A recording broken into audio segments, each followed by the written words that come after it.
قدم پاکستانی، عزم پاکستانی، ٹپیکل پاکستانی، جو ہمیں کہتے ہیں نا typical Pakistani. Yes we are typical Pakistani.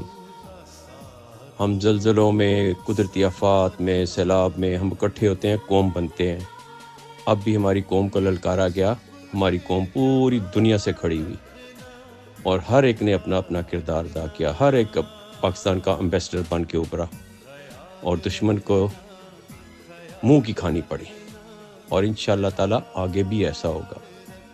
ہم پاکستان کی پارلیمنٹ کو، پاکستان کی حکومت کو، پاکستان کے آرمڈ فورسز کو خراج تحسین پیش کرتے ہیں اور وزیر اعظم پاکستان جناب شہباز شریف صاحب کا شکریہ ادا کرتے ہیں کہ انہوں نے سمجھا کہ نوجوان لیڈر، قوم کی امید، قوم کا رہنما بلاول بھٹو زرداری وہ واحد شخصیت ہیں کہ جو پاکستان کا مقدمہ بیرون ملک بڑے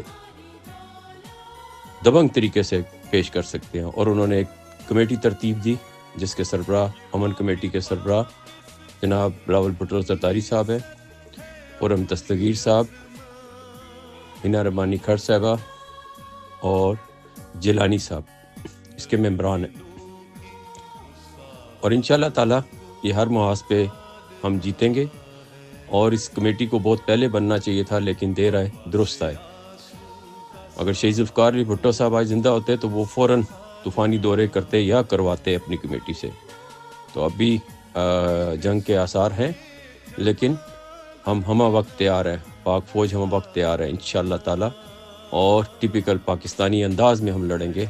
ہمیں پتہ ہے کہ پاکستان کا انداز کیا ہوتا ہے اور جذبہ جنون جب بڑھتا ہے تو قوم اپنی پاک فوج سے امیدیں لگاتی ہے اور پاک فوج جب اپنے پیچھے قوم کو دیکھتی ہے تو ان کے دل اور بڑے ہوتے ہیں. انشاءاللہ تعالی فتح ہمیشہ ہماری ہوگی. پاکستان زندہ باد، قائد اعظم زندہ باد، پاک فوج پائندہ باد.